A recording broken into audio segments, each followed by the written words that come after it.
Welcome to Living Chassidus. Together, let's live the Chassidus we learn.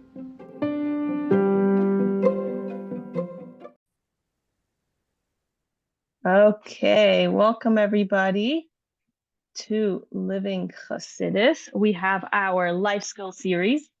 At Living Chassidus, we not only take care of the Chassidus aspect, and we do a lot of great shirim on different, whether it's sichos or Tanya or all kinds of things, great farbrengens as well. But we also want to give our members life skills.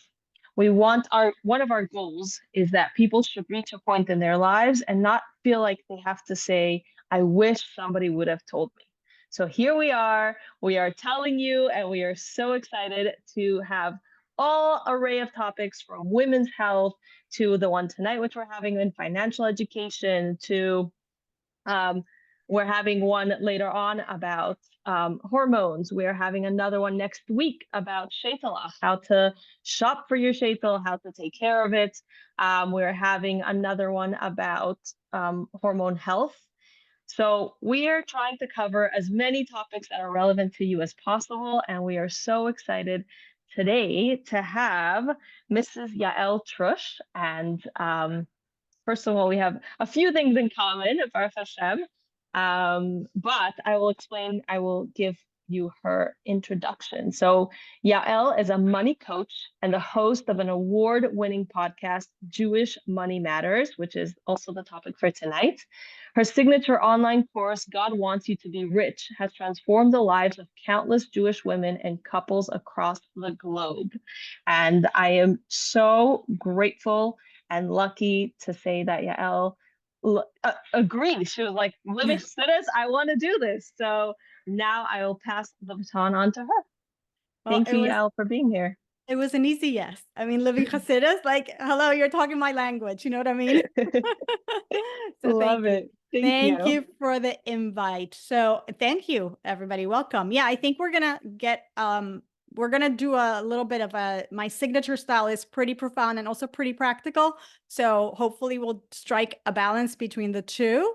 And there's a lot that we can say about money. So just to manage expectations, we're not going to be able to cover everything in an hour, but I think we're going to cover enough, hopefully, that that will get you thinking and maybe even changing attitudes, and maybe you realize that you might want to do a few things differently. So thank you. And while I get my presentation here going, which I'm very funny because I'm usually not a presentation type of person. Like I'm a very, and why is it not showing? Why is it not showing here? I'm a very like speak off the cuff kind of person, but sometimes I'm like, okay, but people like are visual and they want to, hold on. Hold on, Michal, why am I not seeing my, again? You got it. I've never had this problem. Don't worry, it's all good. Right, let's We're see. a nice, chill group of ladies. It's in the meantime, what I wanted to ask you guys, well, I don't know why I can't. So weird. Like, where is it? It's right here. So no, I'm clicking on it. Why is it not showing up? I want to hear from the ladies. Oh, there it is. Beautiful. Tell me in the chat, like, kind of where you're holding. I want to know, you're married, you're employed, you don't work. Like I just to get a little bit of a feel for my audience. Let me see, can I see my chat at the same time as I'm sharing my screen? Probably not, but maybe Michal, can you tell me what they say? Or you can tell me a little bit about my crowd. Are we single, married? How are we making money? Oh, see, I can see my chat here. There you go. You got it. Single, my own business, beautiful single secretary. Okay. Married. Okay, so we have a combination. Work full time, very expensive yeshiva tuitions. I know what you're holding, Goldie. Same here. Working full time. Okay. Very nice. Okay, beautiful. Single and between jobs. Nice. Okay, very nice. Okay, so let me just hit that present button. So obviously we're going to talk today about Jewish Money Matters. I'm going to make a little disclaimer here. It's not so little, it's actually quite important, that anything that we're going to discuss here today is not investment advice. Really, it's all for educational purposes only. And I need to just cover my bases and make sure that that's understood. It's kind of important legally. So who am I? Michal did a beautiful job of introducing me. Some of you know me from the podcast, from Jewish Money Matters podcast. I have an online program for Jewish women called God Wants You to Be Rich.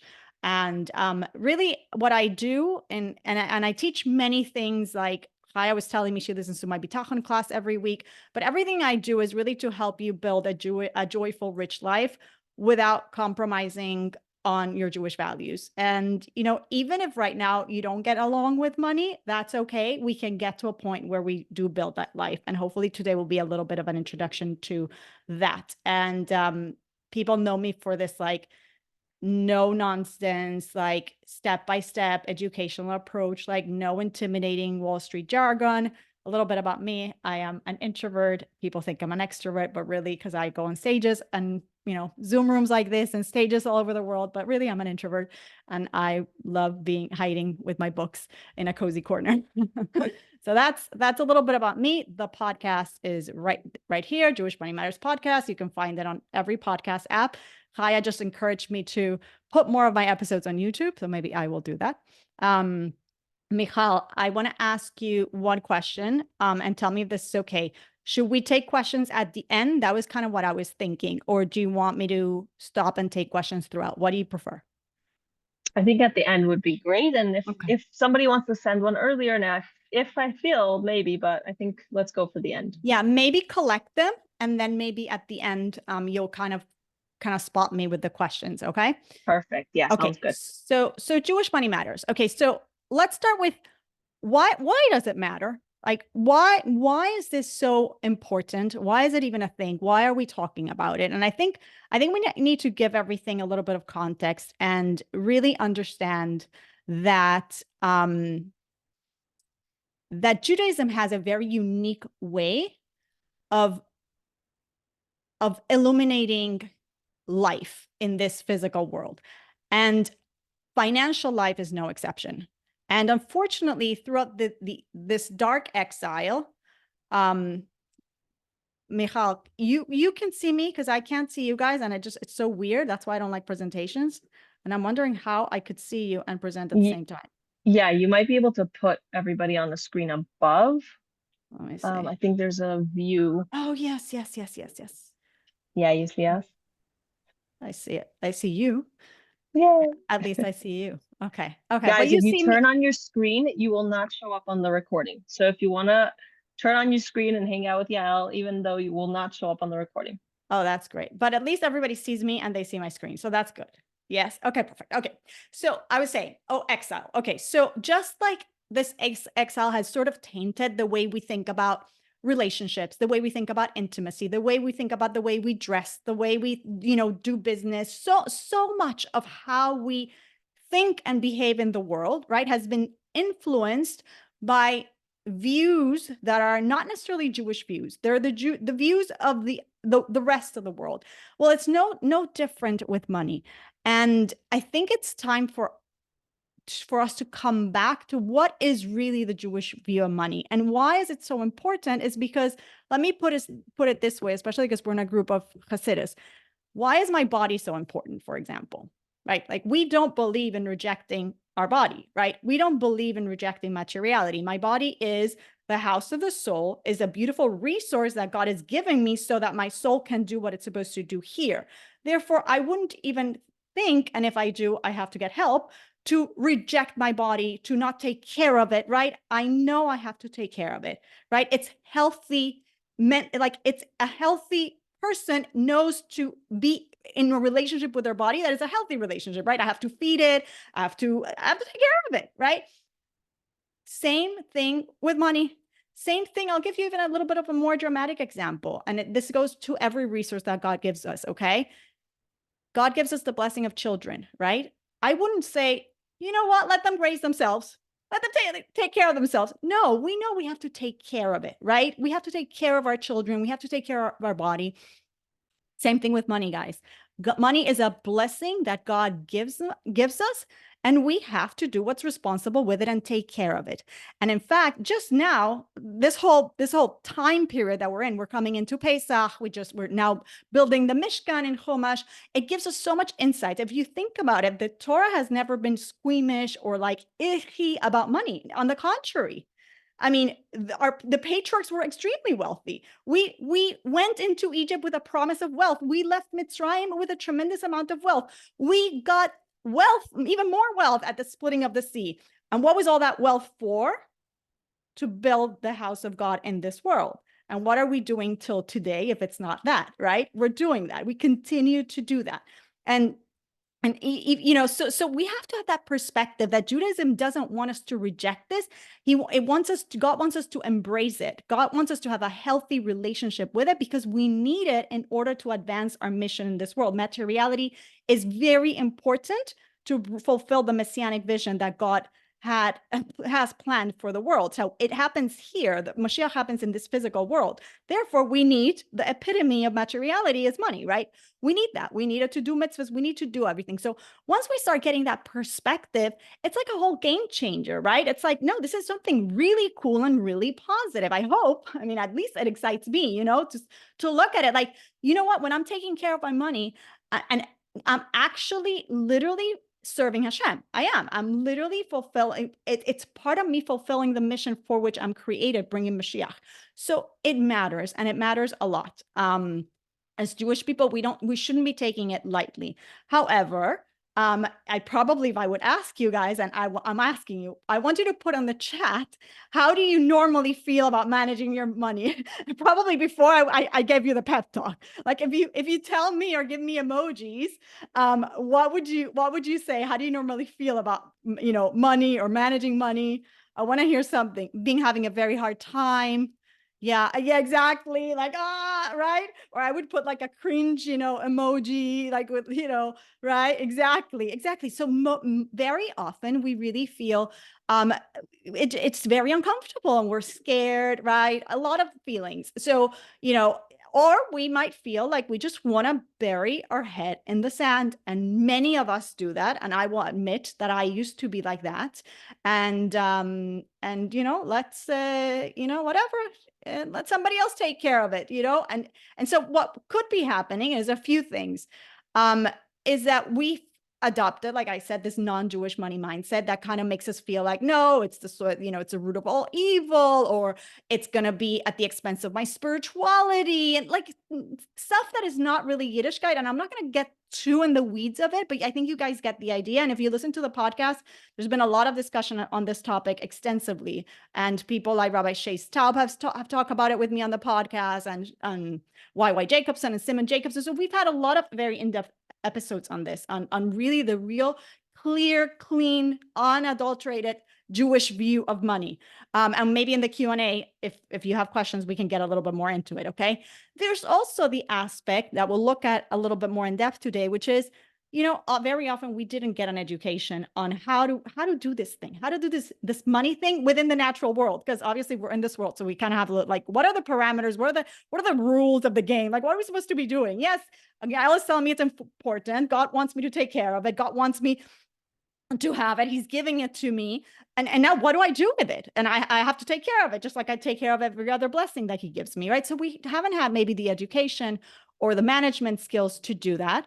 And so we're going to learn a little bit about that today. But the fact that we don't have this and we don't have the proper Jewish perspective maybe leads us to do nothing, and you can tell me in the chat if this is you, to hand the responsibility of your money to someone else kind of blindly. And this happens to be very often leads us in a very not good path. And we think it's comfortable to just hand it over, but really, I think we need to a little bit wake up. I understand the beauty and the responsibility and the beauty and the divine service that it is to be in tune with our money. And especially if we're in a relationship with our husbands, in a relationship where we're married, it takes two. We have to develop that sense of doing this together. It should be team effort. And when we hand over the responsibility of our money to somebody else. And I'm not necessarily referring to our husbands. It might be husbands, it might be a financial planner, a financial professional, without us really understanding what's happening or asking the right questions. Really, it's bound to cause unnecessary stress, when literally we could be so much happier, so much more in the moment, and really calmly looking forward to what's ahead, because we're kind of, we just have a clear path for ourselves. Okay. So when we think about ourselves, as you guys told me, most of us don't really think of ourselves as money managers. It's like, really, no, I just don't know how to do this. And my take is, well, what is it really? What is it to be managing your money? And to me, it's somebody who can actually take the steps to proactively manage their money, that we are at the same time, because this is not meant to be obsessively managing our money, of course, because we're not doing it for the money. Money is never the end. Money is always the means. The means to what? To serve God in this world. That has to be like it has to be like ingrained, in our psyche. Okay. So that means that I'm continuously thanking God for the blessing, for money, and for everything that we have. Okay. That gratitude and that humility and that sense of responsibility has to be constantly present, right? That awareness that it's not really mine.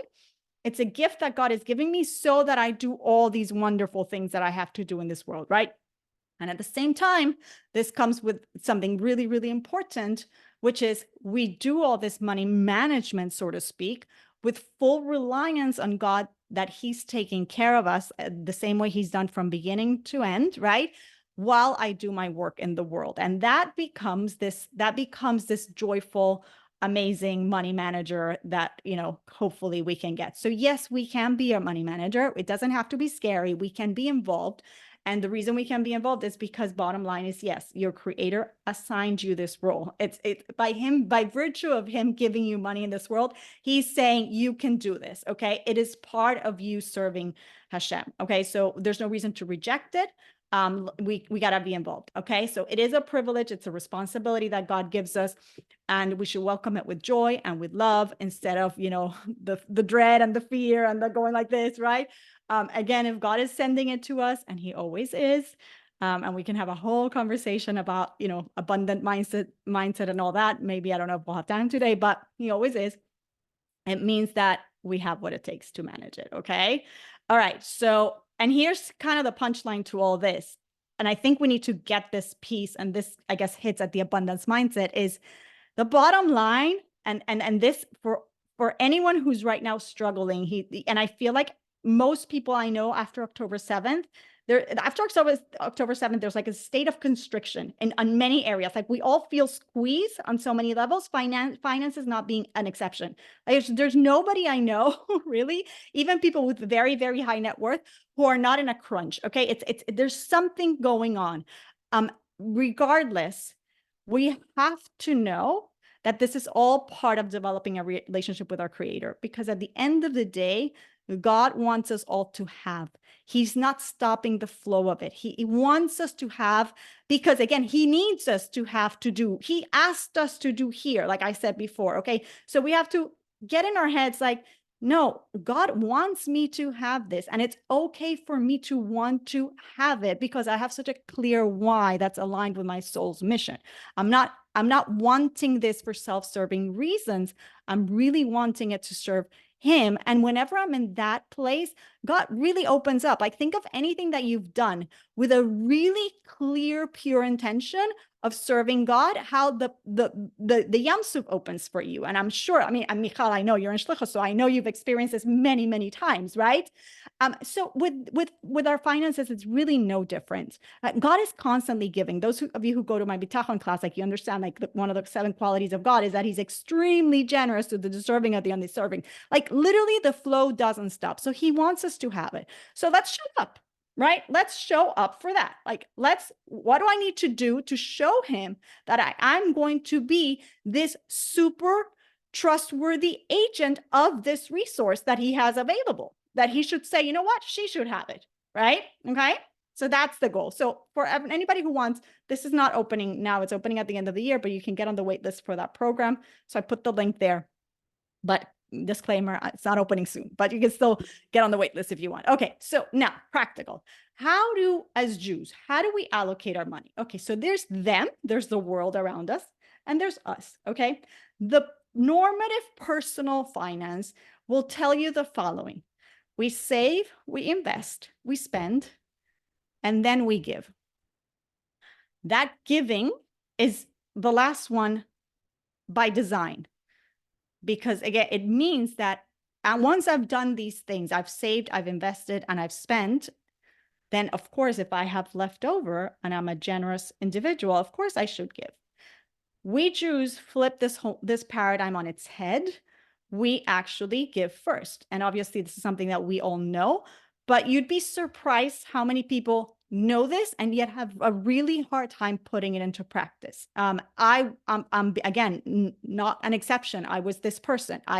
It's very interesting because when we talk about giving first, we all know, and I didn't grow up religious, so maybe some of you had a similar experience. We as Jews, we're all very, very generous. I mean, how could we not be? It's in our DNA, right? And we all grew up with this notion of tzedakah, but really, like, I think something got missed in the transmission of that we didn't really ever learn. What does that actually mean in practicality? And there's something that is part of tzedakah that's called meiser. That is what giving first means. And it's so fundamental to our financial lives that we cannot ignore it. So let's go through the Jewish financial structure. Number one, the foundation of my entire structure is bitachon. It's exclusive reliance on my creator. I can build the most sophisticated financial structure if it's not standing on a solid foundation. Again, I'm talking to Jewish people. You're never going to hear this anywhere else. And this is why, again, I was saying it's so important to really look at these things as Yidden, okay? Because the world can really confuse us. If it's not grounded on bitachon, it's meant to collapse. It's meant to collapse on some level. Maybe it's not collapsing financially, but you know where it's collapsing? In your mental health. You know where it's collapsing? In your relationship with God. You know where it's collapsing? In your relationship with your spouse. You know where it's collapsing? In your relationship with your children. Your life is meant to collapse. There is no such thing as somebody posted on LinkedIn the other day, and I was so disappointed because it was a Jewish colleague of mine who said, I usually do not mix God and money. And I was like, you bet what I responded, right? I was like, what? How could a Jew not mix God and money? Like, you know what I mean? Like it just, they go hand in hand. Like it goes hand in hand. Who is giving you the money, right? The minute you think, oh, it's me who makes the money and therefore I take care of it and you're so off track. You understand what I'm trying to tell you? So bitachon is so fundamental, understanding what that is. And obviously this takes work, and that's why I teach it every week and so on and so forth, okay? So then after my foundation is on my building, my first floor is my meiser or my chomesh, right? That's 10 to 20% of my after-tax income. And then come my savings and then my investments. And then of course, my expenses. That's like in the beautiful ideal world. And of course, some things are not optional, like the meiser and the chomesh. And some of the other things we're going to work through, and I'll try to help you how at least to understand how we should try to move our money around so that we can achieve this. But just very, very quickly, again, what does bitachon mean? I plan. Yes, I manage my money. I make plans. I do what I need to do. I use bank accounts and I automate things and I do what I need to do. I look at my numbers, but I never worry. Again, easier said than done. That's why you have to come to class every week and you have to learn it with your husband and you have to do all the things that I tell you to do about bitachon, okay? And why do I do it? Why do I engage with this resource? Why do I plan? Because God said so. Because God said, be in the world. Like he wants me to be involved with it. So again, it's divine service. Okay. One of the conditions, there's 5 conditions for bitachon to be real bitachon. Condition number 5 is effort. We all know it. Again, the more bitachon you have, the less effort you have to make. Okay. So it's a whole discussion. Okay. But again, we don't worry because we don't rely on those plans. We do them because that's a responsible thing to do according to the way that God set up the world, that we have to be involved in nature. And we don't break rules. We don't try to outsmart things and cut corners. No, like yesterday, somebody came to me that they're looking into an investment that a guy in the Kiddush promised them 30%, but he has to give him his savings by Thursday. And I'm like, stop, just stop, okay? Just stop. This is not Yiddishkeit. Like the Rebbe was so adamant that games like this that take away the menuchas hanefesh of a person, and in the Rebbe's time, playing the stock market, what's called trading, not really what we do today. Today we invest like in the overall stock market and we just set it and forget it. But really being in a trading position that we're constantly tethered to what stocks are doing is really antithetical to Yiddishkeit, because it means now you're really tethered to nature, to what did it do? What did it not do? That's not Yiddishkeit. That's not how a Jew should up. A Jew needs to be in the world, and that's it. And then the rest sets, have them headspace to serve Hashem. Okay. All right. So we rely exclusively on God. And when we do, we are managing our money and we're planning happily, joyfully. And when we're done, we look like those emojis. The other thing that happens, guys, is that when we're not in that state of bitachon, and again, this is, and also when we are lacking a little bit of the education, we might find ourselves operating in what I call this scarcity loop, okay? Which means that we make decisions, a lot of decisions out of fear. And raise your hand if you can relate. I know I've been there, okay, right? I've been there, right? And anxiety, and we make a poor choice, and the outcome is negative, which then gives us more fear and more anxiety. Like it's this loop. But the good news is we can move past it. We can move into another loop, which is the abundance loop, which is where we start with gratitude and appreciation, and we know why we're doing things, right? And it gives us peace of mind, which then allows us to make wiser choices, right? We're not handing off our savings to the guy who's promising us 30% if I don't give him my money by Thursday, and it leads to positive outcomes that then leads to more gratitude. And that's much more of a healthier, and that's what we call an abundance loop. Okay. So what is the Jewish financial allocation? So Meiser Chomesh, I already said 10 to 20%. Obligatory, obviously there should be an asterisk there. Consult with your Rav. There are exceptions. There are a lot of, there's a lot of laws here, and everybody should try to have somebody that they could consult with and discuss their current financial situation and how they should be allocating their Meiser. But you need to be doing this. You need to be involved that this is happening, okay? And I'll talk a little bit about the best way to do this. Then there's going to be what I call the fixed cost, and I don't call them fixed costs because they don't move, because they're set, because they're your mortgage payment, which doesn't move every month. I call them fixed because they have to happen. For example, tuition has to happen. Well, tuition would be fixed, right? Electricity might not be fixed, but it has to happen. Water has to happen. The car payment has to happen, at least for one car, maybe, depending on where you live. The rent has to happen. Food has to happen, and food is variable, right? There's certain things that are your fundamental that they have to happen, right? And then there's so 40 to 50% of our what's it called, of our take-home pay. And then there's savings, 5 to 10%. Then investing, and we'll talk about all these things a little bit more in detail, at least 10%. And then after that, there's like this, what I like to say, spend as you like, spend in whatever, as long as it's aligned with your values, you'll be very happy to do it, okay? So with that, it's like 20 to 35%. And you're so cute, you're taking a picture, but I'm giving you a fun spreadsheet so you can have it all that and you can use it, okay? So this all I have in a mindful spending plan. I told Michal that I would give you a little gift. So when you go on this link, yaeltrusch.com/MSP for mindful spending plan, use the code Hasidus. But guys, use that code because otherwise you'll get charged. Use the code Hasidus and it'll be completely free. Okay. And what I do there is I help you see how are you covering your Meiser? Are you covering those fixed? How much do you have left over that you can actually invest? How much you have left over that you can actually enjoy just in the extra things? So it gives you a lot of clarity without being this overwhelming huge budget, which I've moved away from those because it just, again, it's overwhelming and then people don't do anything. But I need people to understand that they have to be familiar with their numbers, because unlike what we think, which is numbers are really scary and I don't want to look at them, right? They actually give us a tremendous amount of clarity.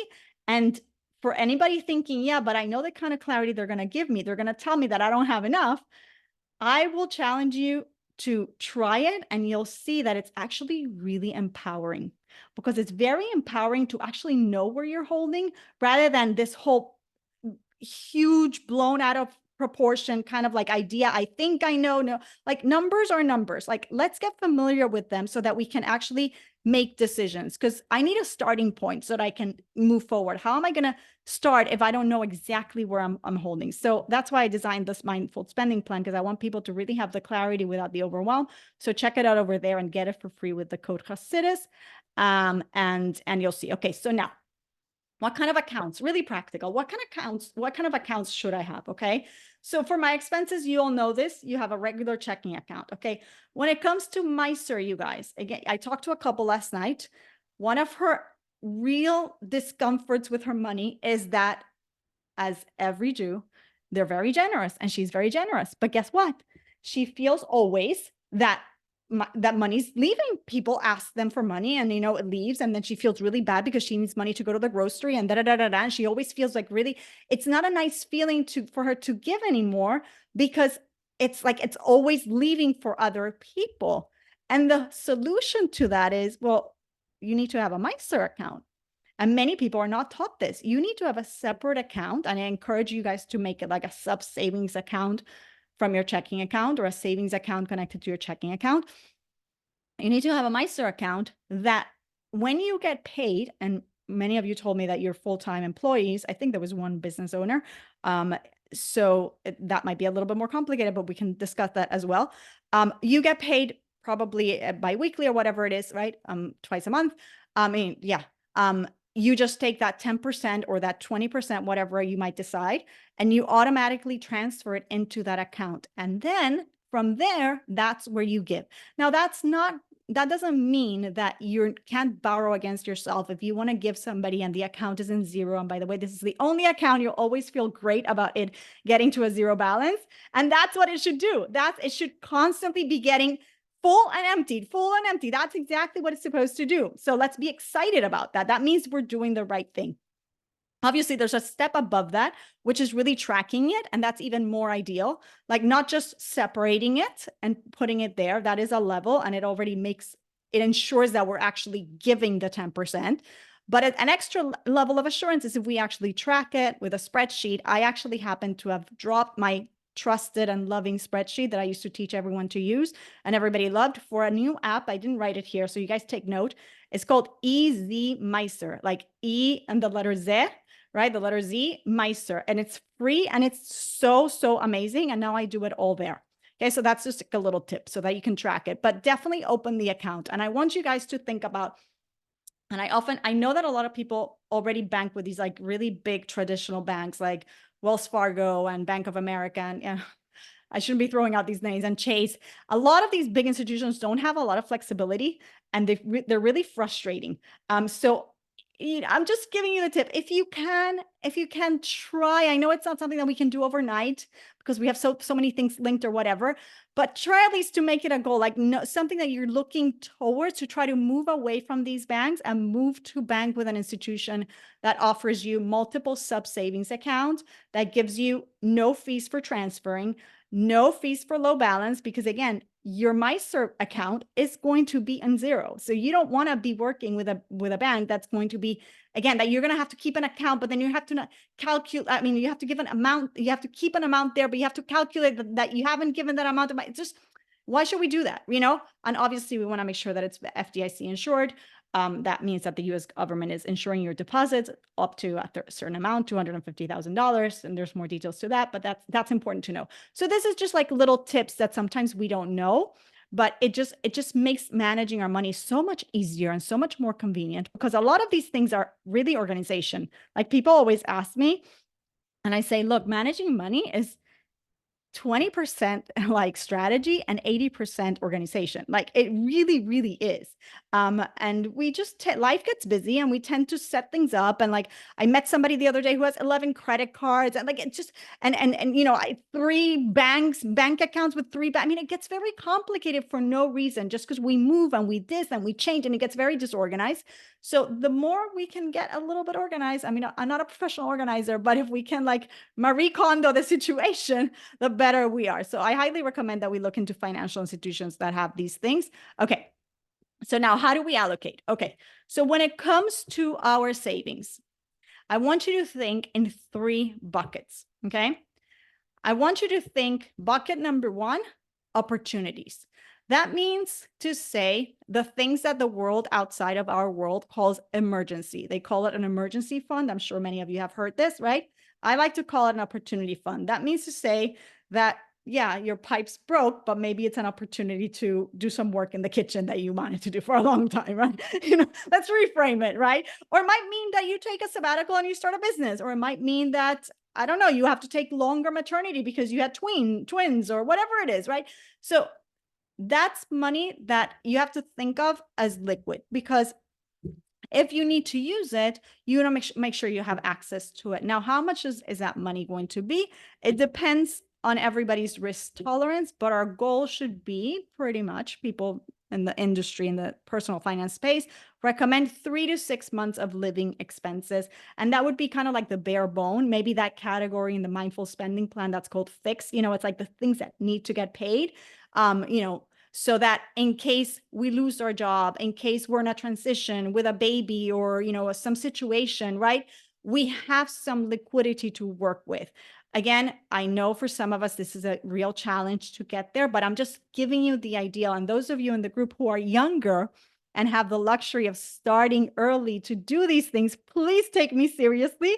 Because once you get to a little bit more advanced in life, where you have more expenses and you have more children, you have more demands on the resource that God is giving you. And also sometimes you've overcomplicated things. So it's harder to simplify them.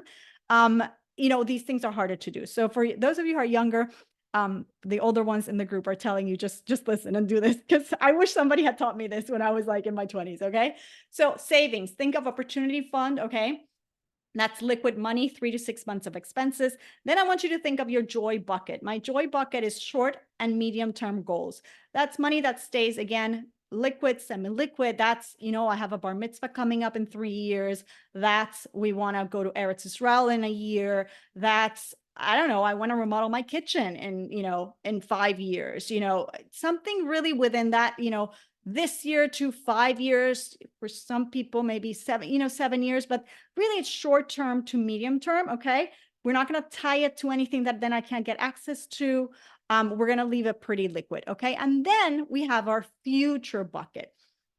And that is longer term. That's longer than 7 years. It's, or longer than 10 years, maybe, depending. It depends how you look at it. Okay. It's money that I don't need today. Or even if, let's say, let me put it like this. You might feel like you need it today, but the truth is, if you want to be proactive and think about long-term, how you want to live your life, you probably want it to be working for you so that longer term, you can do certain things. And those things might be marrying off a child. It might be buying a property. It might be quote unquote retiring, although we don't believe in retirement, but the Jewish version of retirement, which might be that I want to shift my energies towards more volunteer work or more travel to visit my grown children rather than, run my business, or, we're always going to be busy, but we might shift energies a little bit. We want to shift energies to not having to depend on generating income. So that's long-term. That's what people call retirement, right? Or, longer term projects. Okay. So in terms, can I catch you for a second? Yeah. There was a question on the definition liquid.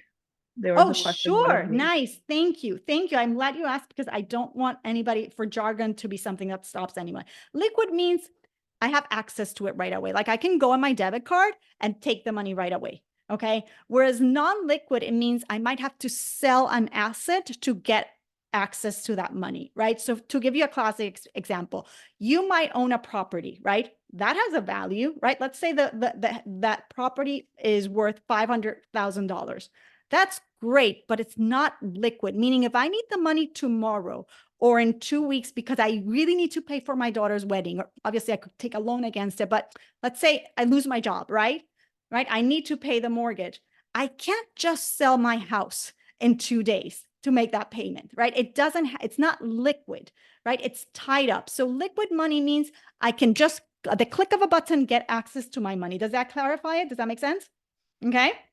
All right. It's a great question. Thank you for asking. Okay. So savings. So my opportunity fund, typically we want to keep it in a high yield savings account. That's what it says there, HYSA. That means high yield savings account. That's an account that gives you a little bit more interest rate than your regular traditional savings account. And the reason we want to keep it there is because of the higher interest rate. And obviously because that fund has a little bit more money, right? It's growing. Now you have a couple $1,000s there. You keep adding money to it. And so you want to make sure that it's, you're getting that money. So, but again, it's a savings account, meaning it's liquid. To the person who asked about liquidity, it means that I still, if I need to access it, I can transfer it right away into my checking account. I can have a debit, you know what I mean? I have access to that money. It's not tied to any asset that I have to sell, and then I have to pay capital gains taxes or taxes on the growth or anything like that, okay? So that's liquid. When we talk about joy savings, right? Joy meaning the remodeling, meaning the trip to Israel, meaning the whatever, I don't know, whatever you're buying. I don't know what you're doing, but whatever is that, you want to take a very important class or coaching program, whatever it is, right?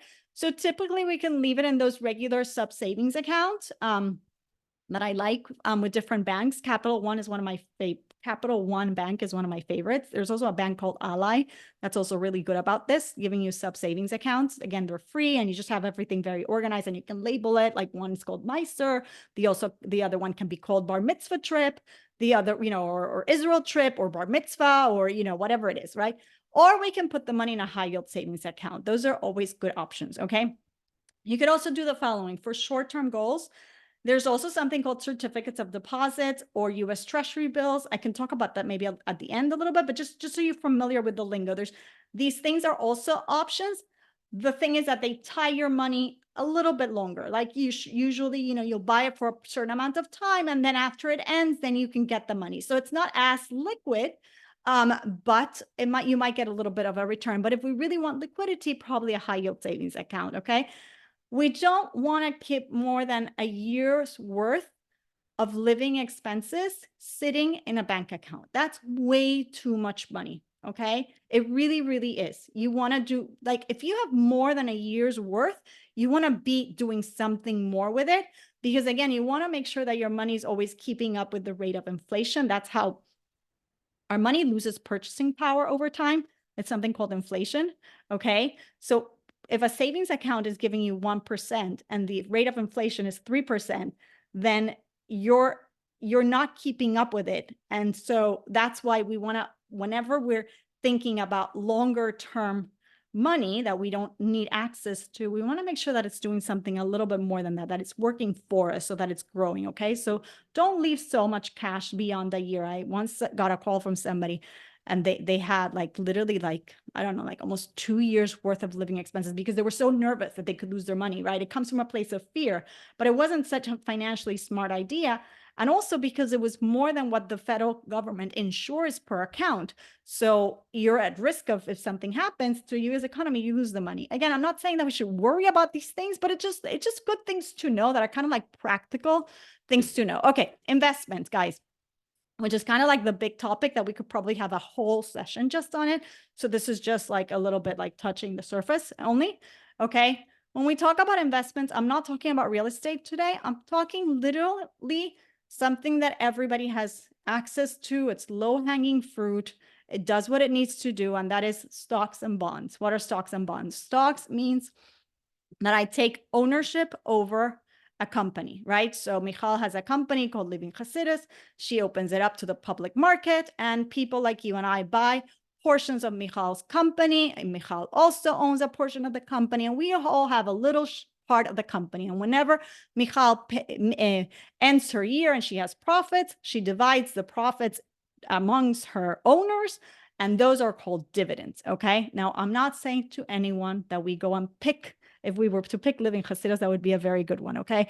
But I'm not saying to anyone that they should invest in individual stocks. I'm just giving you the concept of a stock, okay? What I am going to say is that you need to invest in the stock market, but you want to invest in the entire market. Meaning to say that it doesn't matter if it goes up or down, you could go to sleep at night. Why? Because it's always going to go up and down, right? On a day. and in the short term, but over the long term, we know historically that it always goes up. So we are thinking that's money that I'm going to touch in 15 years and 18 years and 20 years. It doesn't really matter to me what it does today. Like last week, the stock market went down, and so what? Like, because I don't need my money tomorrow. It's not there for tomorrow. Do you see the difference? Like the money that you need for tomorrow, we already learned. We're keeping it pretty liquid, kind of pretty safe, right? Everything else that I want for the future, I want it to be growing for me at a much higher rate. Therefore, I'm going to invest it. I'm taking the risk that in the short term, it might have that volatility, but because I'm not using it in the short term, then I'm taking the return, which is what it's going to give me over time, which is going to be much more than any savings account. Okay. What is a bond? A bond is different than a stock. It means that a company or a government or a municipality needs to raise money. So they take loans from us. We're investors. We're literally lending them the money, and they pay a fixed price. Okay. As we get closer to older age, and I'm getting a little bit too in the weeds, but I just don't want anybody to walk out of here like not knowing definitions. Okay. As we get older, we are going to need more access to the money that our investments generate. We tend to shift more towards having bonds because they're pretty safe. The return is lower than stocks. They're pretty safe. And obviously now we need the money, so we don't want to take the short-term risk. Does that make sense, right? Like if I'm already at a later age where that's the money that I'm going to live off, then there's no long-term anymore, right? So I can't just keep it in a place that's going to be very volatile. I have to be a little bit more conservative. So we kind of shift our investments to a more conservative place. Okay, so if we're employed, I want you just to make note of this. That way, when you go home and you kind of have conversations or you hear from your HR department at work or whatever, you kind of know what's happening. Okay, you're going to have something, an employer is going to give you something that's a retirement plan. And so many employers will give you a 401k plan. That is a plan where you invest money. They take money from your paycheck and you choose the type of investment, what kind of fund you want it in, and every month your money goes in there and it's growing for you in the background as you live your life, okay? If you work for a nonprofit, they often offer what's called a 403b. You also, as an individual, can open something called a Roth IRA. By the way, you can open something called a traditional IRA, but that's not if you're employed, whatever. You can call me, you can email me for these details, but I'm just giving you so you have a general understanding, okay? You can also have what's called a taxable brokerage account, which is you invest in the stock market in a fund, and no, you don't get any tax benefits by doing it, but you don't get any deductions for your contributions, but you have the flexibility of accessing your money pretty without any penalties. It's not tied up like a lot of these accounts, like the 401k, for example, it's money that's tied up till you're 59 and a half. You can't really touch it. If you touch it, then there's a penalty because really the goal is that it should be there for retirement. So it's just things to keep in mind. And obviously we can talk about this at another time. But if you're self-employed, then there's other ways to also invest. You should just have in mind that there are ways. Okay. So how do I know which accounts do I fund? So it depends on the goals that I have. How do I know what do I mean by it depends on the goals?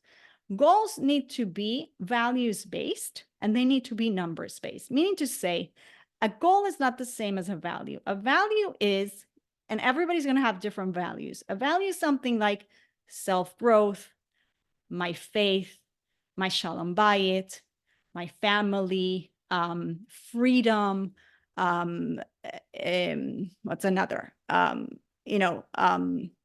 Self-growth, beauty tends to be also kind of a value. There are things that they're almost like they're harder to grasp and describe, but if you really get very honest with yourself, they're really what really triggers a person and gives them a tremendous amount of joy. Like it just aligns with who you are, right? And we, thank God, have a very clear paradigm of what should be our values, because Yiddishkeit kind of tells us, right? It's family, it's Jewish continuity, it's generosity, it's, these things are real values, right? They're really like if you think of your life towards the end of your life, it's like, I wanted my life to represent these things, right? Those are values, okay? So then you also have, what are the numbers, right? So what's the point of, why am I telling you the values thing? It's because and any goal that you have, needs to be anchored in a value. It can't be just the goal because, oh, because Yael said, or because my sister-in-law does it like that, because we don't, it's very hard to motivate ourselves if it's not of the essence. So meaning to say, if it's not tethered to the fact that this is good for my Shalom Bayit, or this is my connection to my faith, or this is, my Jewish continuity, or something that's really essential, then it's very hard to do the work to really work for that money or make that money work for me, whichever way you want to look at it, if it's not tethered to something that's really of the essence to you. So that's why that it's important. But then there's the other aspect, which is, what are my numbers? How do I know what to tackle first if I don't know what I have? Meaning to say, do I have debt? Do I have savings? How much do I have in savings? Do I have $400 or do I have 2 months of expenses saved? Do I have a credit card debt or do I have student loans?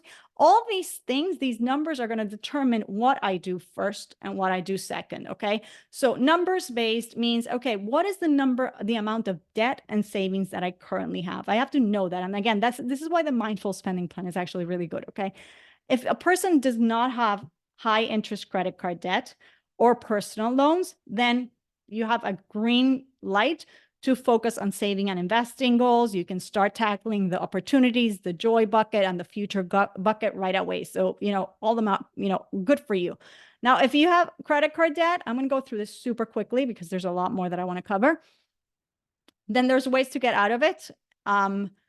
Step number one is we want to stabilize it. So we got to get to a place where we can stop using them. And obviously we need a cushion, because if we don't have a cushion, then if something comes up, we're going to continue to use them. So the first idea is to have something in savings. $1,000 is probably not enough, but it's a good start. But maybe you aim for $5,000. And then you're really going to get really aggressive in making those, in really paying that debt down. Okay. And one of the reasons is because, again, the money that you're using to continuously pay those credit cards is money that could be invested, and you're paying the credit card a lot more than what you're getting in the stock market or anywhere else. And so it just, you can't build wealth. It's just like your money's always tied to the credit card company. You can never, you're just completely, it's like your funds are tied. You can't do the process of building wealth, which is really saving and investing. Okay. And by the way, this is not such a pleasant topic, but even your Meiser is affected, because if you call, most Rabbanim will tell you that, unfortunately, depending on the amount of credit card debt or whatever, it might be that your Meiser obligation ends up being part of what you use to pay your credit cards. And that is not a very comfortable place to be, because we all want to be able to give and support the things and the individuals that we love. So the causes that we like. So, we want to get into this, like, this is a snowball, because the way to really tackle this whole debit card, the credit card situation. And I want to say maybe this, what's his name? He's not Jewish, he's very Christian. Dave Ramsey. I want to say he coined this, but I'm not 100% sure, but I for sure heard it from him first. Which is the idea that we tackle the lowest credit card first, then we go to the one higher, and then we keep moving up, but we tackle the smallest first, because we want to get momentum, like kind of like a snowball effect. Okay. Now, if you are in credit card debt, or if you've had debt in the past and you paid it down, but you got back into the cycle, then for many people, they tell me, no, but I need the points. I need the points benefits. Just get rid of this whole cycle. Don't focus on the points or whatever the benefits you're getting, because it's actually, and you can see it, it's not worth it. Like, it's riskier. The risk of staying in that debt cycle and constantly overspending, spending more than what you make, and not allowing you to save and invest, which is making your money work for you, is much greater than whatever benefit you're getting by having your points, whatever the points may be, or whatever benefit the card is giving you. So I know this is controversial. Not many people like this, but it's a hard truth. Okay. Now, if you don't have debt, or you use your credit card like a debit card, which means that you pay it in full every month, you never charge more than what you earn or can pay every month or whatever, then yeah, enjoy the point benefits. And then you can literally start saving and investing right away. If you have debt, then I would recommend you probably tackle that first. I'm not saying we can't do it in tandem, but sometimes it becomes a little bit harder. Okay.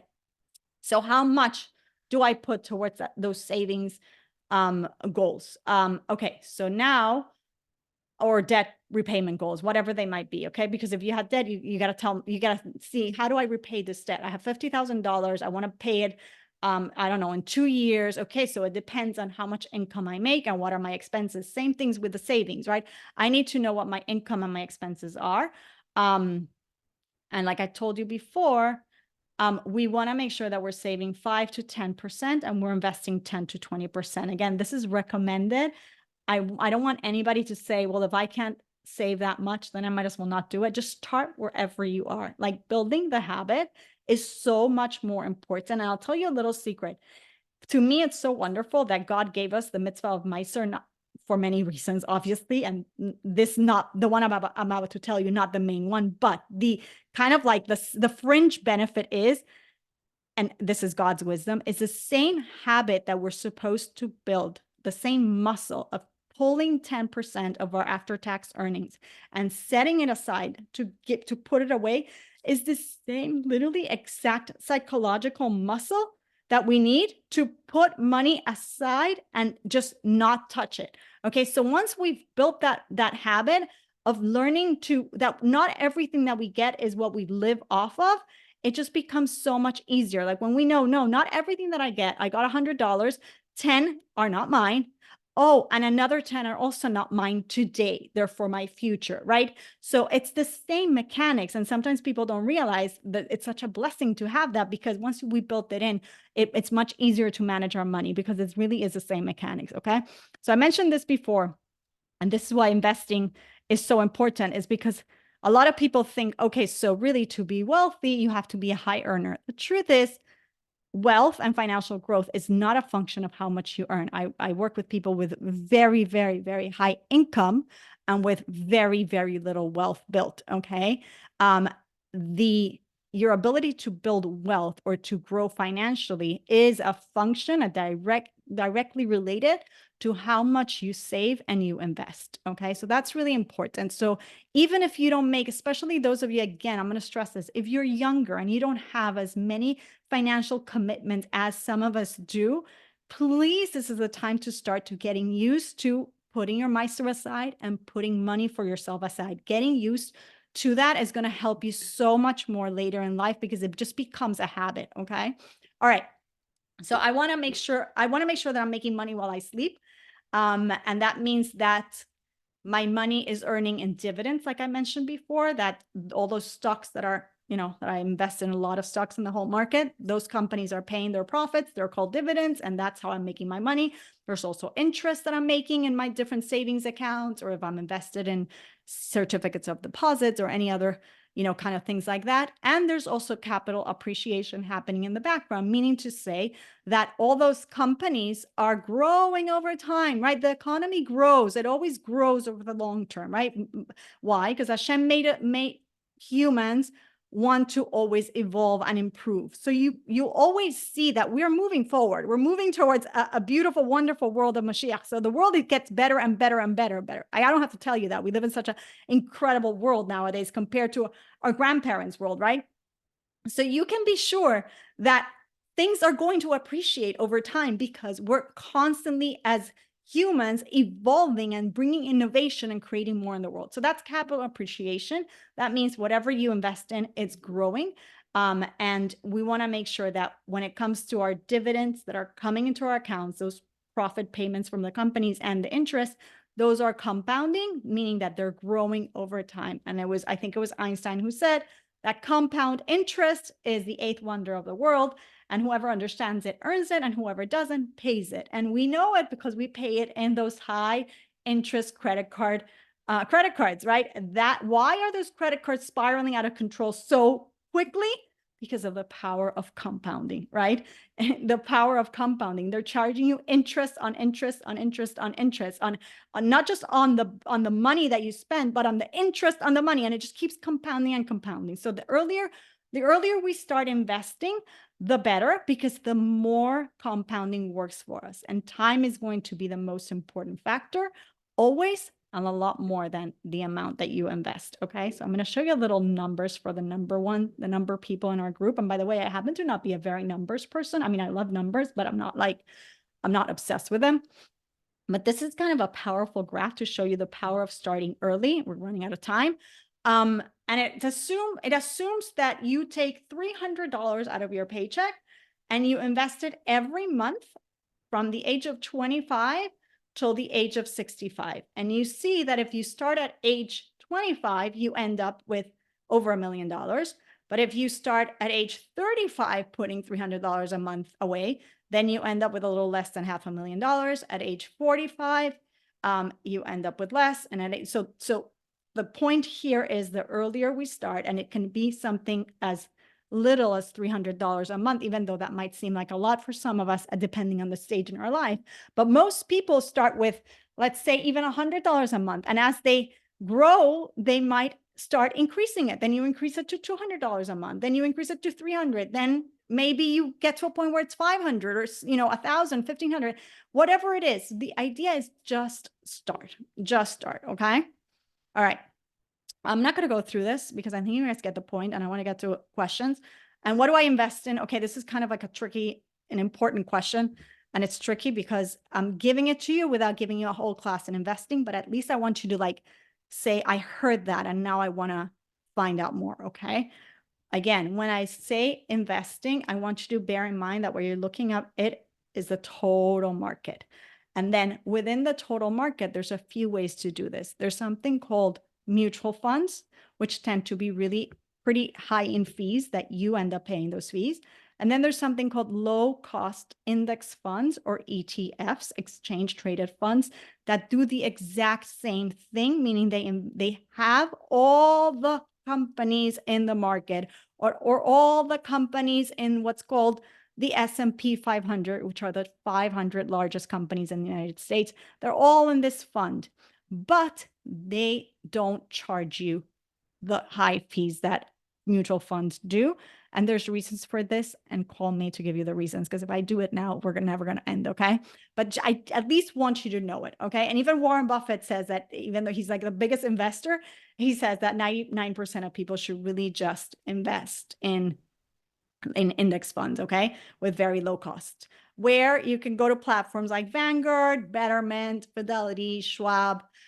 Long gone are the days where you had to go to somebody and sit behind a dark mahogany brown, dark brown desk and, feel all intimidated. You can literally open this account and do it yourself. And if you're get involved in my world, I have many ways teaching you how to do that.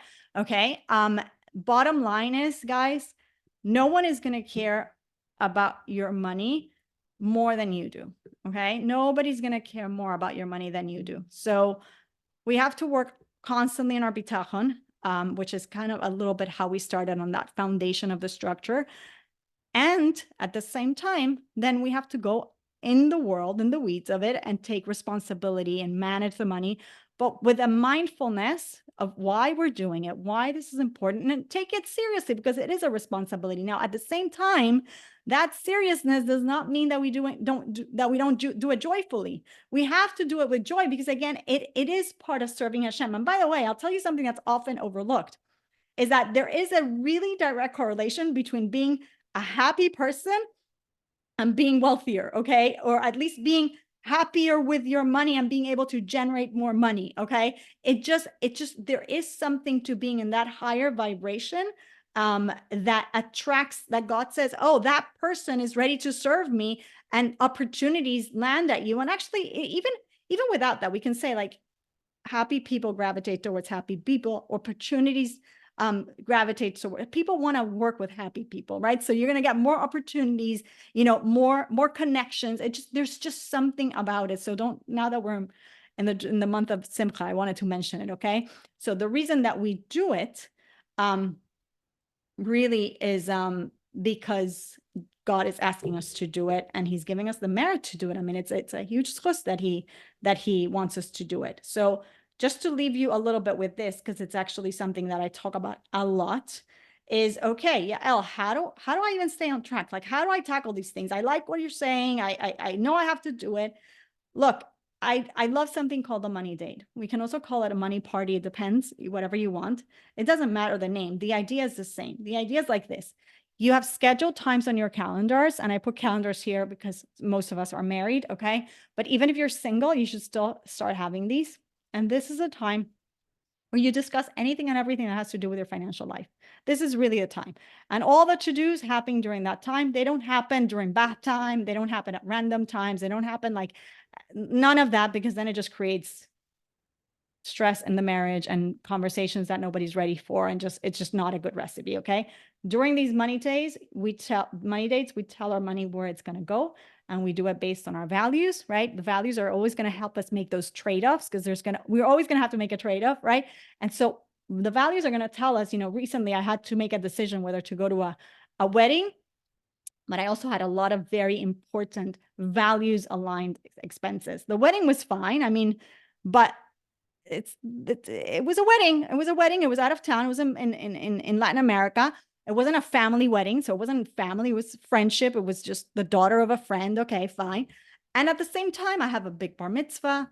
I also had to go to a JLI summit, which has to do with my values of growth and education and philanthropy, and a lot of things that were really like pulling. And I was like, I felt so uncomfortable about spending the money on this wedding, and I couldn't figure out why. And it was until I sat with my husband, I was like, this is just so not values aligned. Like, I don't need to be at this wedding. I could just send a gift. I don't need to spend $1,000 to travel just to be seen. It's just so not my type, right? But I do need to be at JLI, but I do need to buy the tefillin. And I need, like, there was so many things that are so like, it was such a joy for me to get to spend the money on those things. You see what I'm saying? And it just something felt really off. And it was just really getting clear on my values that I said, oh, and once I said, okay, I'm not going to the wedding, it was like such a relief. My husband's like, oh my gosh, you look so relieved. So values, getting really in touch with your values is really important, okay? And you tell your money where to go based on how much you make, what are the expenses, and what's the cash flow, because money moves, right? And what's coming in this week? What do I need to pay out this week? Can I push something up, till the next pay period, etc. And obviously, what are my goals? And these dates should happen regularly. When people tell me, can I have them like every 6 months? I'm like, no, because your money doesn't move every 6 months. So you want to have them. I'm not saying if you have little kids, have them every week, but ideally, yeah, every week, every 2 weeks, at most every month. You want to be able to kind of be in touch with what's happening, okay? And be able to have the space to communicate, okay? So again, define goals, look at your numbers, all these good things, pay bills. You could do it all in your money dates.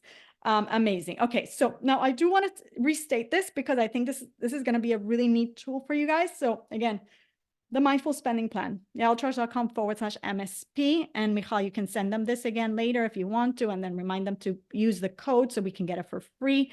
I put the code for free for like a week or something, so that whoever is watching the replay has time. Okay, so I covered a lot. So let's hit the questions, because that's actually always my favorite part. And if I had my way, I would just make all these sessions Q&A sessions. But let's do it. That was incredible. So I want to start off, first of all, by all the comments I've been getting on how refreshing your starting was, how refreshing it is to start with the Tachin, to start with Hashem. Sometimes it's all these money talks go into like, make more, do more, move your money here, move it there. And it's like, 1 second, Hashem is the one. We have to do our part, but we have to frame it, and we have to keep it. And, I tell people, when you start a money date, start with gratitude. Start with 5 minutes of learning a page of Shar B'Tachon. Start again, put yourself in the frame, frame the conversation. Don't just jump into, oh, how much do we have? How much do we need? No, give a context as much as you can. Again, and that's looking at things like a yid, right? We have to always be refining the lens. And we know it in this group. We're living Hasidus. It's all about creating that sensitivity in the lens, and even with our money, and probably especially with our money, because by the way, money is the place where we can become most desensitized to God, because it's the natural tendency is to forget who's giving us the money, right? The natural tendency is for us to think that we're tethered, that we're making it, and that it's tethered to the laws of nature. But a Jew knows that that's not the case, not at all. I love that. And we have to force ourselves to know that. We might know it, but if it doesn't get to feeling, then that's the disconnect. We have to feel it, Rocking. Love it. So one of the questions was, how do we join the B'Tachon class? Mm. And I think if you want to share, Yael Yeah. Trusch. .com// bitachon. Beautiful. Yeah, There's also a Spanish one, so that's also available. Okay. There was a question about why specifically savings. I have a separate bank account, but it's checking. So how do you, what's the difference between a checking bank account and a savings bank account? Great question. So the reason we want to separate things is because your checking is for everything that needs to come out, right? It's for all the expenses. Your different savings account, it's what's going to give you that vessel for the things that you want to achieve, right? I want to, for example, I have a bar mitzvah coming up. So a few months ago, I had to pay tefillin. Beautiful thing. Now it's a big investment, right? So if I hadn't had a little vessel where over time I had been putting money there, that when I had to send the money to Israel, I had those $3,000 or $4,000 sitting there, it might not happened.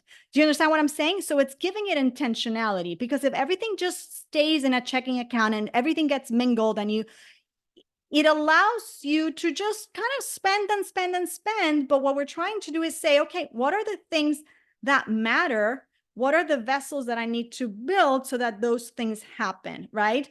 So if I want to save for a family trip to Israel, so I have to put that money somewhere. So does that help? So it's just a way of organizing things and give it intentionality and mindfulness, right? Love that. Love that. Oh, so she asked a separate credit card too. I see here Geula's asking. Oh yeah, so separate credit card too. Yes, correct. So no, not separate. I guess she was saying for Meister. Oh no, for Meister, you could have a checking account for Meister, but it should be a separate. What the most important thing is that it should be a separate account, and that you shouldn't have no fees involved, ideally. Do you need a separate debit card for it? You could, if you do it sub savings account, which is the way I do it, and most people do it, you just immediately transfer from the Meister account on your app into your checking account and then send the Zelle like that, or, use your debit card to put it into the charity campaign or whatever you're doing. You know what I mean? But if it helps you to have a separate debit card just for the Meister account, because you have a separate checking account for it, that's fine. There's nothing wrong with that. As long as you can have something that's separate, that you can always have that money there. And, it makes it so easy, because again, now when somebody calls or you get that WhatsApp, the money's there. And sometimes if it's not there, then you can make a decision whether you're borrowing against yourself or not, or whatever, or you can make a decision with your husband. Is there a minimum amount this year? And these are good conversations to have before Rosh Hashanah. That whenever somebody asks, we're going to say yes, regardless of what's in the Meister account. That's also something nice. You can say, you know what? We're going to always give $36, no matter what, right? That's also true. But again, Meister, we're not talking about anything above Meister, which tzedakah, anything above Chumash, right? Meister needs to be accounted for, needs to be exact. The Chachamim tell us very clearly, do not estimate. It's so important for us to really, really, again, this is a key to financial abundance. So we don't want to play with this. We want to really honor it. We want to really keep it as carefully as possible, because it's a big channel for bracha, for blessing. You usually give Meister immediately, meaning to say you separate it immediately. And then you're saying you directly give it to someone. That also works, that you directly donate. Okay, I guess, but again, what if you don't? You know what I mean? Like, what if you don't? What if that month, I mean, if that's working for you, it's fine. I would, however, encourage you, Geula, to at least then have a tally somewhere, whether it be the Easy Meister app or whether it be a spreadsheet, where you're keeping track of how much you're giving, and so that you can come Elul time, you can say, oh, I actually did give my exact 10%. Otherwise, then you know that you have to finish giving whatever you owe in Meister. Beautiful. Do you have any advice for non-fixed income, someone who's like owning business owner, how to allocate things? I do.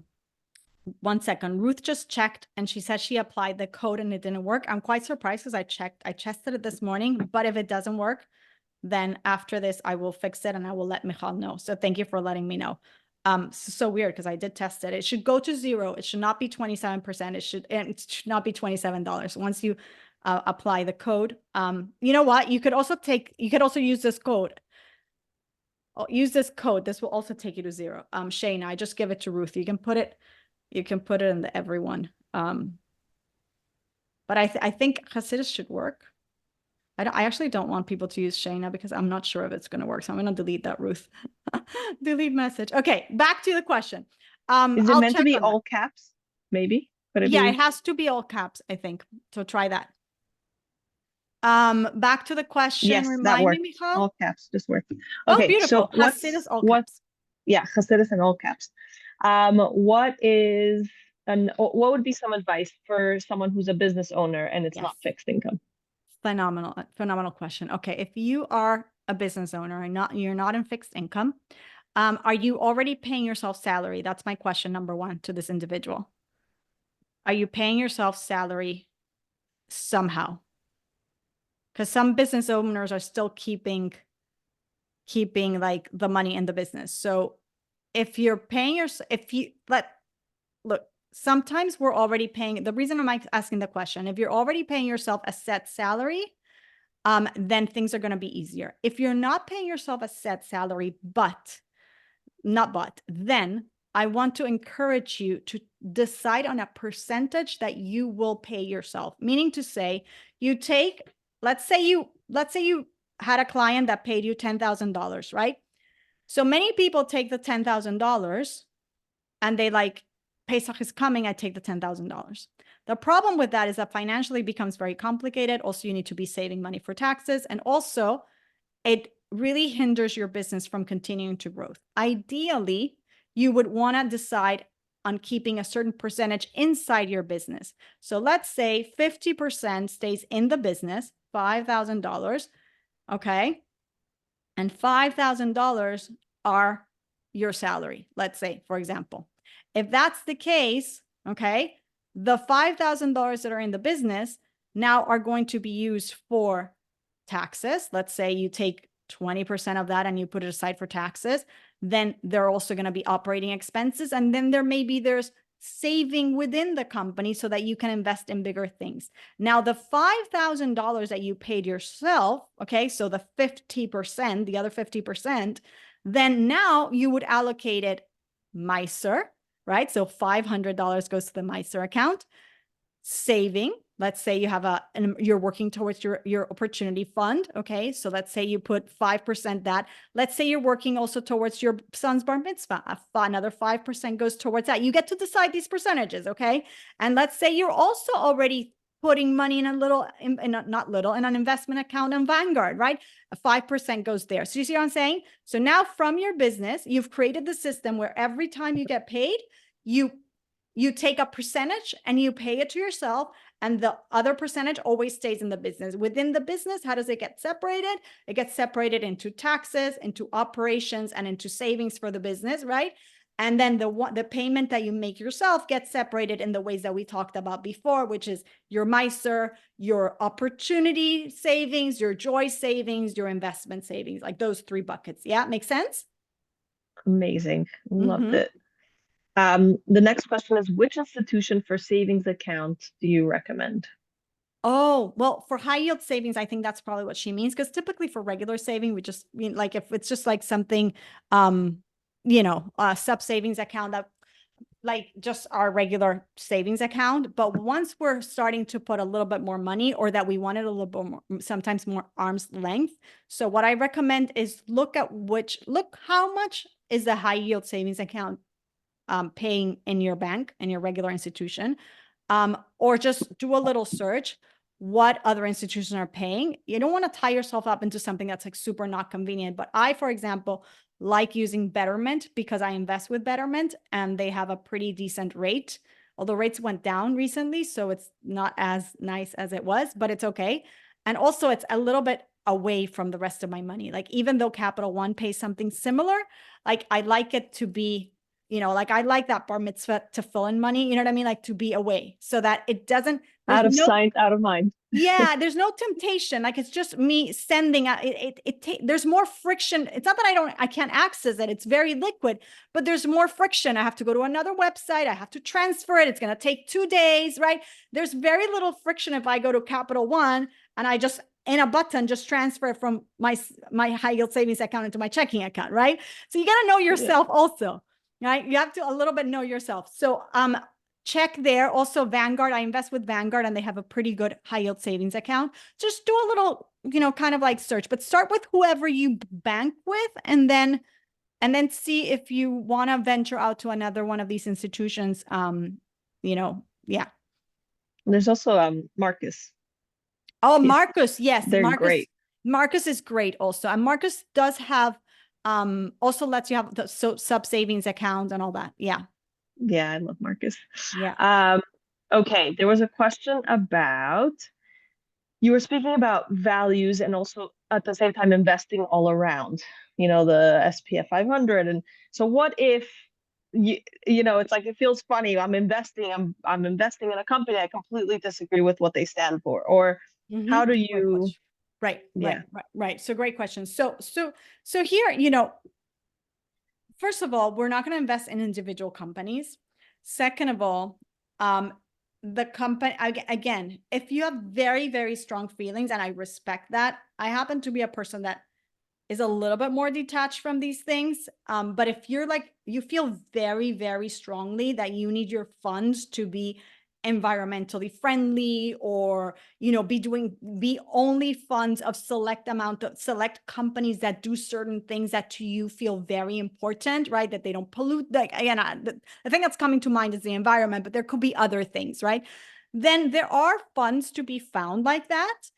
They might cost a little more because, again, it just takes basically, it gets a little technical, but basically when they create these funds, it means that there is an active manager who all the time is trading inside the fund to try to make it a fund that outperforms the stock market overall, so that you can say to investors that even though the stock market traditionally yields about 8 to 10%, this year they did 12 or they did 15. Having somebody actively manage those funds costs you more. That's why we typically don't recommend it. However, if you're a person who really cares about these things, it's important to honor yourself and then look for those things. If you're a little bit more detached like me and say, you know what, this is just because I have to do it, then you go for an index fund that is low cost, that covers the entire stock market. And yes, sometimes there's going to be companies there that don't do necessarily things that I necessarily would personally do, right? Or teach my children to do. But I personally don't even like it. It's just such a small percentage of everything that, you know what I mean? But I do respect, if it's something very important to you, then yes, there are funds that you have access to that you can look into and do it that way. There was a question here. It's more of a comment, but investment seems very scary. Also, I don't know how it works with taxes. So on the one hand, where can they find out more about investment? I guess that's your website. To make it a little less scary. What was the first part that they said? Investment seems very scary. And also, I don't know how it works with taxes. Okay, so here's what I will say to that person.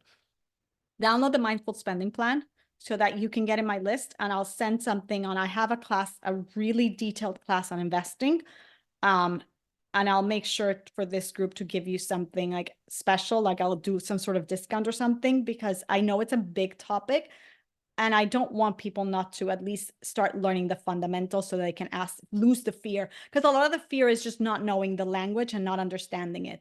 It's a very broad topic, and I recognize and I get that it's scary, because it can be scary, but I promise you, after you hear me talk about it and break it down, and after you hear it several times, you're going to be like, oh, actually, I get what's going on here. Okay. And in terms of taxes, so it depends on what type of account you invest. Then you sometimes have tax benefits, sometimes not. I'll tell you something very general that will help everyone. Okay. And this is to clarify terminology, because very often we get the terms confused. Okay. Think of it in layers. You have a brokerage house, which is an investment house. That's the company where you're going to invest. That could be Vanguard. That could be Fidelity, that could be Schwab. Any of these names maybe sound familiar, right? Excuse me. Any of these companies. Okay, so now within that company, there's different types of accounts. Those are the buckets. Those are the vessels, okay? There's taxable brokerage account, which means the money you put in there, you can sell it and at any time you have access to it, right? But you don't get any tax benefit for having that money there. There's retirement specific accounts, which are the ones that give you tax deference where you don't have to pay taxes on the earnings on that until later when you take out the money. There's also, they deduct your contributions are deducted for from your taxes. So there's all these sort of benefits. So these are the types of accounts. Regardless of whichever account, and there's a whole list, and I teach it in my courses, okay? Regardless of all the fancy names of the accounts, and you have to become a little bit familiar with them. In the account, then is the investment. And that's where you choose what to invest in. And that's where we say, oh, we're going to invest. Typically, we recommend to invest in low cost index funds or low cost exchange traded funds. And typically we try to choose those funds that invest in a broad variety of assets or companies. That might be the S&P 500. It might be all the stock market. It might be like a big pool of companies. Okay. Sometimes it could be bond funds if you're a little bit later in life. Like I said, bonds are also important because they kind of give you fixed income. They give you like certain payments all the time and they're not as risky. But just to understand, there's an investment house. There's the type of account, which could be a regular investment account, or it could be a retirement specific account. Okay, those are the IRAs, the Roth IRAs, the SEP IRAs, those kind of accounts, the 401ks. Okay. And then within those accounts is the investment itself. Does that make sense? I love this. I'm very excited for everyone to learn more about it. Okay, there was a question. You have one? I see here about non-fixed income owning businesses. So I think that's what I think you answered that. I answered that, right? You choose a percentage that you're paying yourself, and then from there you take MISR and you allocate, and you choose a percentage that it stays in the business. Okay, good. Yeah. So one of the next questions was, that her understanding was that you said to first pay off credit card debt before investing. So every time you said the word investment during your talk, for that person, it should come in as pay off your credit card debt. And so that was correct. So the only caveat to that is typically, yes, I would like you to pay off your credit card debt before you focus too much on investing. However, this is really important. I'm glad you asked the question. If you work for a company where they already offer you a retirement account, employer-sponsored retirement account, like a 401k or a 403b, take them up on it. Invest in it. Have them take from your paycheck and have that happening.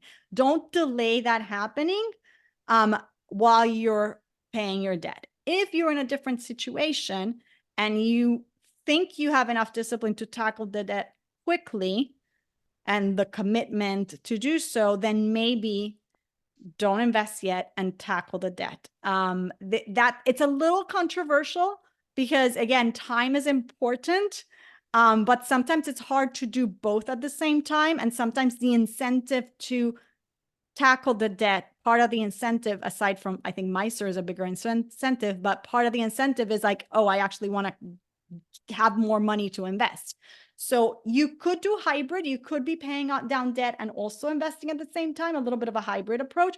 But do know that once you pay off all those credit cards, that's free money that now you can use to fund your opportunity fund, your joy fund, and your investment fund, bucket, not fund, whatever. Okay. So that should be kind of the way to think about it. Beautiful. I love that. And I think one thing I love that you just said was that it's that free money that now you take. And I love this concept of like pay yourself first. And right. At this point, your pay yourself first is going to paying off your credit card debt. And that same money, once it's done, it can go to, exactly, the investments and the which also I think Exactly. it hasn't been, it wasn't asked in the question, but I was wondering if you could speak a little bit about this concept of automation, Yeah, how thank you for to, asking it. Yeah, yeah, the more we can automate these things, guys, and this is going to be easier for those of you who are on a regular salary. Those of us who are, either not consistently drawing the same amount from our companies. If you're drawing the same amount from your company consistently, then this is easier. If you're getting the same amount from an employer, this is easier. If you're not, then you have to rely a little bit on willpower. But for the most part, I want people as much as they can to not have to rely on their willpower and try to automate things as much as possible. Meaning to say, the same way that an employer-sponsored retirement plan automatically leaves your account, right? I want you to set yourself up that $100 or $500 or whatever the amount is, you can always change it later, leaves the account automatically and goes into whatever leaves your checking account and goes into whatever the type of account that you want it to go is. It depends on your goals, right? So if it's your shorter term savings, then do it, make sure it goes. If it's your investment account or which of your investment accounts, then the more you can automate it and set it up that it leaves the account without you having to think, oh, but then I'm so tempted because there was a sale on something else.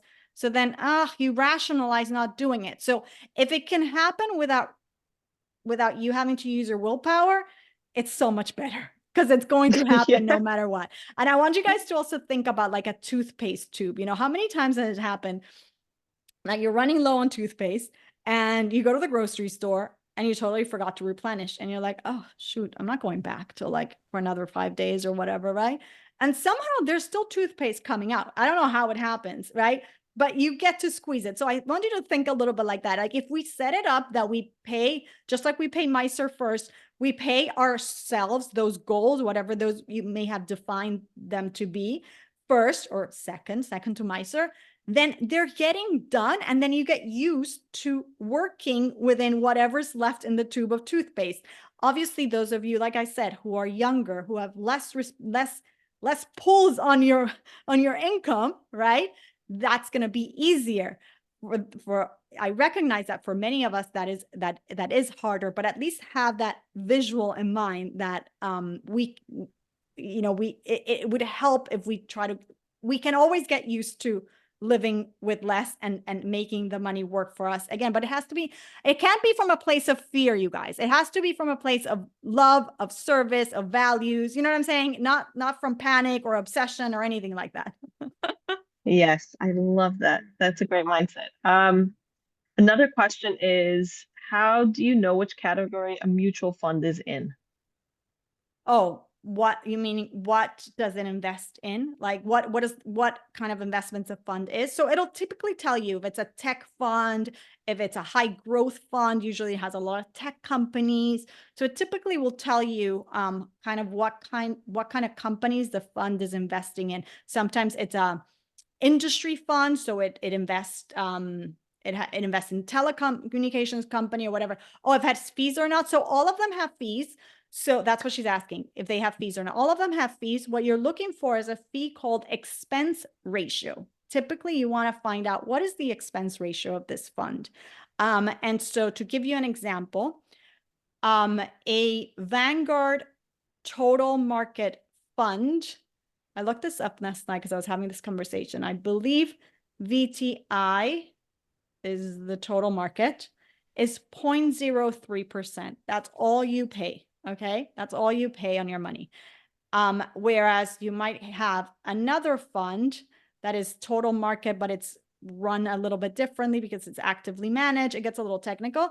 You might be looking at 0.5, 0.7, even 1%.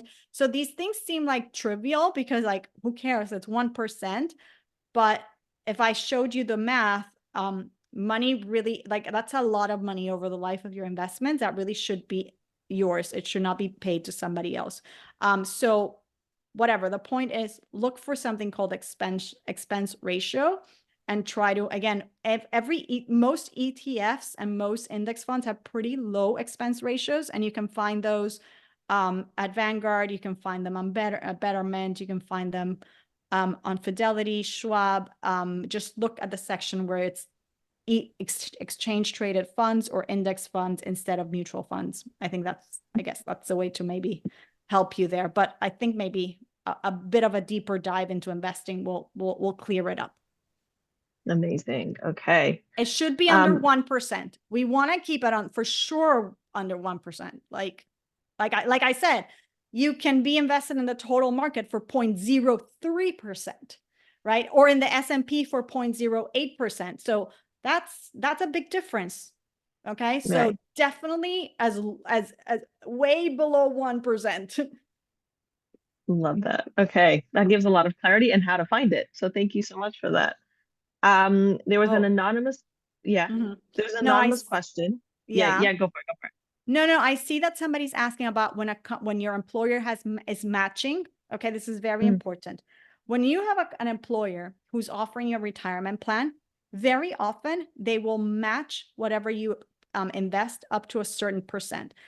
That means that if you invest up to 5%, let's say, to give you an example, okay, up to 5% of your income, if they have a 1-to-1 match, okay, they will give you another 5%, like free money. They will literally match what you put in for free. So that's free money that now is going to grow for you. Sometimes the match is not 1-to-1. It's whatever. It just depends on what the benefit plan your HR department has set out for you. But whatever the case may be, if they have a matching plan, you for sure want to take it. Regardless of what, it doesn't matter if you're in debt. I don't care. You take it because it's free money that now is going to be growing for you. Okay. So you want to invest up to the amount, at the very least, you want to invest up to the amount that they will then give you the match. You want to make sure that you hit that amount so that they match you and you get that free money.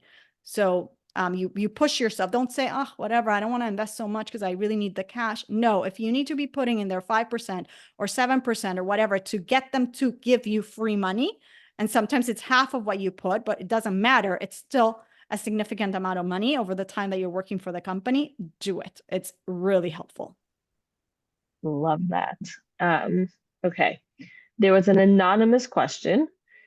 I always thought that tuition is part of MISER. What if you can't afford to pay 10% after paying tuition? How does this all work? And what does a RUV come in? Okay, so a RUV comes in right now. A RUV comes in always. It's really very important to try to start having somebody that you can ask these questions. Tuition is not necessarily blanket statement, something that we can pay out of MISER, especially not boys' tuition. I mean, again, you have to talk to a RUV and they have to understand your personal financial situation at any given point in time. And that's why it's important to have these conversations at like you're going to evolve. Okay. But it's important to have the conversation. Now, again, I'm saying typically, but I'm saying it with the very strong disclaimer that you have to call a RUV with your particular situation. Typically, boys' tuition is not something that we can deduct from MISER. Girls' tuition is different. Typically, though, some expenses that have to do with yeshiva bachurim, for example, yeshiva tuition might not be deductible from MISER, but a bachur, and again, consult with your RAV. But the typical answer that I've gotten for myself and for students is that if a yeshiva bachur is in yeshiva, that means he learns from 7:30 at night till 10 o'clock at night. He typically doesn't have a way to support himself. So what you give him so that he can buy himself sandwiches, so that he can go to the grocery store, he can go to the dry cleaner, clean his suit, buy toothpaste, blah, blah, blah, blah. You can actually expense that from MISER. So that's why asking these questions is so important. The Rav is always going to want to help you. Halacha, we know this from anything that we ask in halacha. Okay, think about Taharas Mishpacha, right? Halacha is always there to help you. Don't make assumptions. Don't stay in the dark. Look for the answer to your particular financial situation. Often, we're in such a situation that there are more expenses that can be deducted. Very often, by the way, we can take 100% of the MISER and use it for ourselves because of the situation that we're in. Again, those are very extreme cases, but they are halachically correct. Okay, and in those cases, the Chachamim say at least separate it before you take it for yourself, right? Do the act of setting it aside, elevating all the money that God gave you by recognizing that that is to be given to someone in need. And yes, if you are the one in need, you can take it, but don't take that as me giving you permission to you deciding that you have a need. Talk to the Rav, see what exactly the need is. And there might be things that you can deduct. Maybe you can deduct girls' education. That I've seen happen. Okay. Boys, I haven't seen so much, but again, these are very important questions that everybody should start asking. Yes, Rabbanim are wonderful, kind people. It's one of the things I work towards to help people call Rabbanim because they're great. Good. Yeah. Another thing to keep in mind that sometimes a Rav says to delay paying the Meiser because you're the one that needs it, but then pay it later. So it's a very specific person to person, situation to situation answer. So right. Okay, do you have a Meiser money account? Do you have the Meiser money gained from interest and savings? Okay, now I get it. Oh, yeah, that's a good question. My understanding is that typically we don't do it. That's what I've heard several rabbis do. Say, and I can't remember the exact reason why. I think it was something because the money moves so fast. I can't remember. Don't quote me on this really. But I do remember, again, this one really don't quote me, but what I do recall is no, we typically do not pay, take Meiser on the interest earned. Again, that's for just regular savings. Having said that, if you have an investment, okay, and you liquidate that investment, say 20 years ago, you put money in a taxable brokerage account, right? And you bought whatever stocks or whatever assets, it doesn't matter. Okay. And now you want to liquidate, you want to sell a portion of that from the earnings. Now you're going to take Meiser. Anytime that you liquidate money that now it comes to you, okay, you're going to take Meiser, just like you're going to pay taxes on that money. You're also going to take Meiser. But typically for the interest rate that we earn on a typical savings account, my understanding is that we don't. Beautiful. Okay, there was a clarification. So first pay off credit card debt before anything else, correct? And I think you answered that. That was correct. Ruth is asking, does it apply to investment retirement when you come of age? When you come of retirement age and you start pulling money, making withdrawals to live off of that money, when you start withdrawing money, yes, you will pay Meiser on that money because this is now your income. Now it's coming to you, just like you're going to pay taxes on it. Unless there's some of the accounts that you're not going to, like the Roth IRA, you won't pay taxes on, but the IRA or the 401k, regardless, now it's your income. It has never been tithed because you separated that money before. It was never tithed. Now you tithe it. Same thing, by the way, and I asked this question, Social Security. I had a student who asked me this question. She was starting to receive Social Security. And the Rav said, yeah, you would think you don't have to tithe it because this is my money that I just gave the government all these years, right? But the reality is that money was never tithed. Now you're getting it back from the government. Now you have to tithe it. Now you have to pay Meiser on it.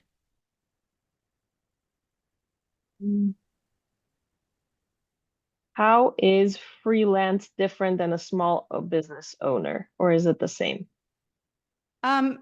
With regards to how I explain the way the way I think of or recommend allocating the kind of the money, it's the same thing. I mean, think about it like if you freelance and you're getting paid, one client pays you 5,000, another 1,000, right? So make yourself a spreadsheet. I have one. Eventually you can ask me for it, email me or whatever. It's not free, that one though, but I have one that my students use, where I give all these splits, and then it becomes very easy because all they have to do is put the revenue and it does the calculations for you. And then you just know, oh, I have to transfer this much to this amount. Like, again, with these things, you can't automate them as the salaried employee can, because you don't know the exact amount. So that in your money dates, in your business money dates, you'll make the appropriate transfers, but the spreadsheet gives it to you. But what was the original question she was asking? Oh, she was asking if it's the same. Yeah, so it's typically the same because you're getting paid it's variable. It's variable. So you have to kind of split it yourself. Beautiful. And there was a question if we can have the slides after because they're great. Oh, yeah. Well, yeah, I could share the slides, of course. Amazing. Thank you. And one question which I'm always asked is where can we learn more? Where, if we have more, what can we do next? Thank you. So the best way to learn more, I would say, tune into the podcast. It's on every Monday and every Friday. On Fridays, I answer questions. So listeners can always email me or DM me on Instagram or LinkedIn, and then I'll take your question and I'll answer it on the show. Usually it can be anonymous or it could be just a first name. So don't worry, there's no full names being said. And that's very helpful. So that's a great resource because it's again just listening to these things and you start becoming familiar with the lingo and with the way of thinking about it, because I those were the two things that we said. We have a way of thinking about it that is a little bit what's the word, it's not necessarily ours, right? And we also are lacking the financial literacy component. So when you listen to the show, you're gaining on those levels. So I would say that's the best way. You can always follow me on Instagram, on LinkedIn, but I would say the podcast is just a great way to just being in that conversation. And of course you can email me questions. I'll answer them on the show or whatever. And now you download the mindful spending plan with the code Hasidus, you'll get it for free. So you'll able to receive my newsletter. My newsletters, I'm not saying this braggingly, but I'm just saying like people love them and I invest a lot of effort. Michal, do you get them? They're really good emails. Yes, I love them. Right. I have so much fun writing them and people like literally always respond. Like every day I get tons of emails back because they're very enjoyable. So getting the newsletter if you want to, it's an enjoyable read every week. And I'm pretty regular with these. And I cover all sorts of topics and I usually try to relate something to the holiday or whatever is going on. So yeah, that's always a good place to learn as well. Amazing. Thank you so much. There's one other question about the spreadsheet.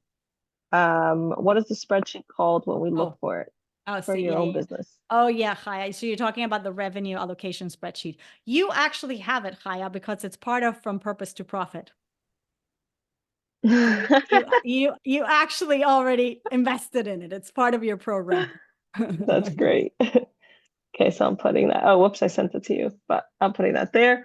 Okay. Thank you so much, Yael. You're incredible. You guys were amazing. And please be in touch. I'm really very accessible. Like you can email me, Yael at Yael Trusch, anytime.